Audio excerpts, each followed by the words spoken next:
তাদের জন্য বদদোয়া করলেন না। বিপদ বালা মুসিবত আসবে, সবর করতে হবে। এটা যদি সবর করতে পারে, এই 4টা কাজ যদি করতে পারে, আল্লাহর বান্দা অবশ্যই জান্নাতে যাবে। কিন্তু আল্লাহর নবীজি হাদিসের ভিতরে বলেছেন, লা ইয়ারহামুল্লাহ মান লা ইয়ারহামুন নাস, যেই ব্যক্তিটা মানুষকে কষ্ট দেবে, আমার আল্লাহ রাব্বুল আলামিন ওই ব্যক্তির উপর নারাজ হয়ে যান। একটা এক্সাম্পল দিয়ে বয়ান শেষ করব।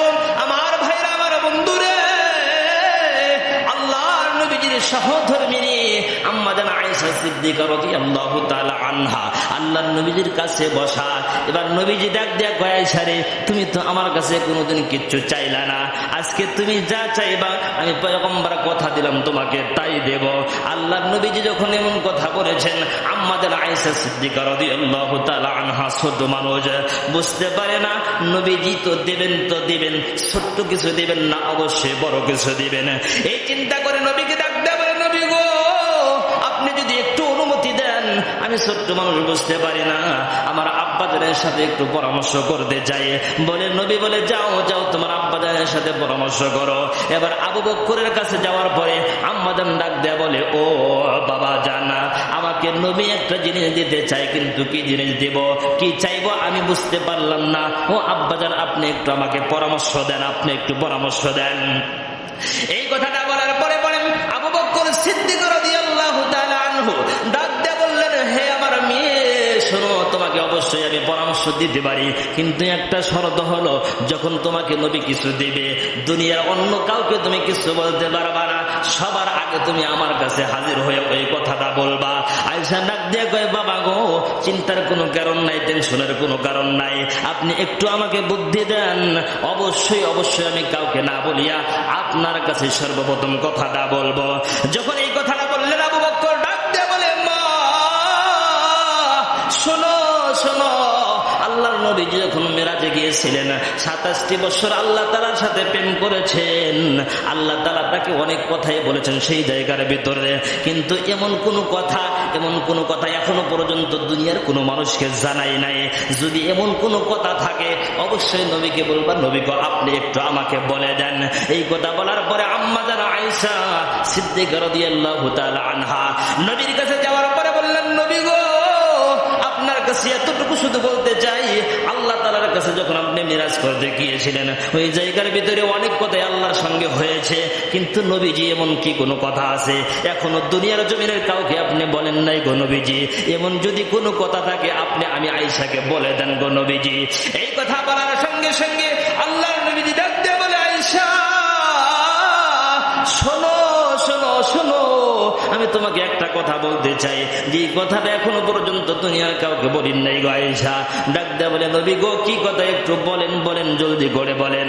আল্লাহর নবীজি বললেন, হে আয়েশা শোনো, কোন মানুষ যদি একজন মানুষকে উপকার করে, একজন মানুষকে যদি উপকার করে, তার বস্ত্রহীন কাপড় যদি বানায়া দেয়, একজন মানুষের ঘর নাই যদি ঘর বানায়া দেয়, এক কথায় তার যদি উপকার করে, আমার আল্লাহ রাব্বুল আলামিন খুশি হইয়া ওই ব্যক্তিকে বিনা হিসাবে আল্লাহর জান্নাত দিয়া দেবে। এই কথাটা শোনার সঙ্গে সঙ্গে আয়েশা চলে গেলেন আবু বকরের কাছে। যাওয়ার পরে ডাক দেয়া বলে, আব্বা জান, আল্লাহর নবীজি বলেছেন যে একজন মানুষকে যদি ঘর বানিয়ে দেওয়া যায়, একজন মানুষের যদি উপকার করা যায়, আল্লাহ নাকি বিনা হিসাবে জান্নাত দিয়ে দেবে। এই কথাটা শোনার সঙ্গে সঙ্গে খুশির সংবাদ না দুঃসংবাদ বলেন? অবশ্যই খুশির সংবাদ। কিন্তু আবু বকর সিদ্দিক রাদিয়াল্লাহু তাআলা আনহু ছোট্ট মানুষের মতো ভাবায়া কান্না শুরু করে দিয়েছেন। যখন ছোট্ট মানুষের মতো ভাবায়া কান্না শুরু করে দিয়েছেন, আম্মা যারা আয়েশা ডাক দেয়া বলে, বাবা গো, কি এমন করলাম, বা তোমাকে দুঃসংবাদ দিলাম না সুসংবাদ দিলাম, তারপরেও এমন ভাবে আপনি ছোট্ট মানুষের মতো কান্না করেন কেন, জানবার যায়? আল্লাহ নবীর সাহাবী আবু বকর ডাক দিয়ে বলে, মা, সব জিনিসের বিপরীত আছে, আমি এই কথার বিপরীত চিন্তা করে কান্না করি। বলে, কেমন বিপরীত? আমি তো জানি আপনি আবু বকর অনেক মানুষকে ঘর বানিয়ে দিয়েছেন, অনেক মানুষকে আপনি কাপড় বানিয়ে দিয়েছেন, অনেক মানুষকে আপনি উপকার করেছেন, সেই হিসাবে তো আপনি জান্নাতে যাওয়ার কথা কান্না করেন কেন? আবু বকর ডাক দেয়া বলে, মারে, সব জিনিসের বিপরীত চিন্তা করে আমি কান্না করি। বলে, কেমন বিপরীত একটু যদি বলেন সুবিধা হয়। আবু বকর ডাক দেয়া বলে, মা, যেমনটি একজন মানুষের উপকার করলে আল্লাহ নবী বলেছেন জান্নাত আল্লাহ তাআলা দিবে, কিন্তু পক্ষান্তরে একজন মানুষকে যদি কষ্ট দেওয়া যায়, একজন মানুষকে যদি দুঃখ দেওয়া যায়, একজন মানুষের প্রতি যদি জুলুম করা যায়, অত্যাচার করা যায়, আল্লাহ রাব্বুল আলামিন অবশ্যই ওই মানুষটাকে বিনা হিসাবে জাহান্নামে দেবে। আমি এই চিন্তা করে ভয় পাই আল্লাহর দরবারে যে আল্লাহ রাব্বুল আলামিন যদি আমি অজান্তে অনেক মানুষকে কষ্ট দিতে পারি, আমি মানুষকে ঘর বানিয়ে দিয়েছি, আমি নাম ধরে বলতে পারবো, কিন্তু আমি তো জানি না কত মানুষকে আমি কষ্ট দিয়েছি, আমি তো জানি না কত মানুষকে আমি দুঃখ দিয়েছি। আমাদের পৃথিবীর ভিতরে অনেক মানুষ আছে, একটু যদি ভালো কাজ করে তারা বাহবার অভাব পড়ে না, কিন্তু তার অজান্তে অনেক মানুষকে কষ্ট দিয়েছে, যে কষ্টটা মাপ আমার আল্লাহ তাআলা নিজে করবে না।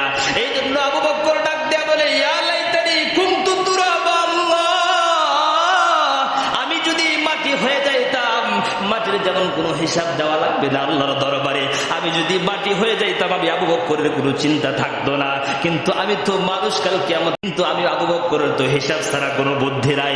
আমার ভাইরা, আমার বন্ধুরে, আমার বাবাজি, একটুখানি লক্ষ্য করুন না, আবু বকর সিদ্দিক রাদিয়াল্লাহু তাআলা আনহু জান্নাতের টিকিট প্রাপ্ত সাহাবী, তারপরে আবু বকরের চিন্তা দূর হয় না। আমি এই কথার দ্বারা একটুখানি বুঝাইতে চাই, আল্লাহর নবীজির উপর কত মানুষ নির্যাতন করেছে, অত্যাচার করেছে, তারপরে নবী আনা দায়িত্ব কিন্তু বাদ দেয় নাই, সবর করেছে। আমাদের ভিতরে অসংখ্য মানুষ এমন দেখা যায় মানুষের প্রতি জুলুম করে, একবারের জন্য তার কাছ থেকে মাপ নেওয়ার কোনো চিন্তা করি না। একবার আপনি চিন্তা করেন মতো অবস্থায় যদি আপনি মারা যান, আমার আল্লাহ রাব্বুল আলামিন নিজে বলেছেন আমি আল্লাহ তাআলা মাফ করব না। আবু বকরের চিন্তা, যেমন একজন মানুষকে উপকার করলে জান্নাত পাওয়া যায়, একজন মানুষকে কষ্ট দেওয়ার কারণে আল্লাহ বিনা হিসাবে আল্লাহর বান্দাকে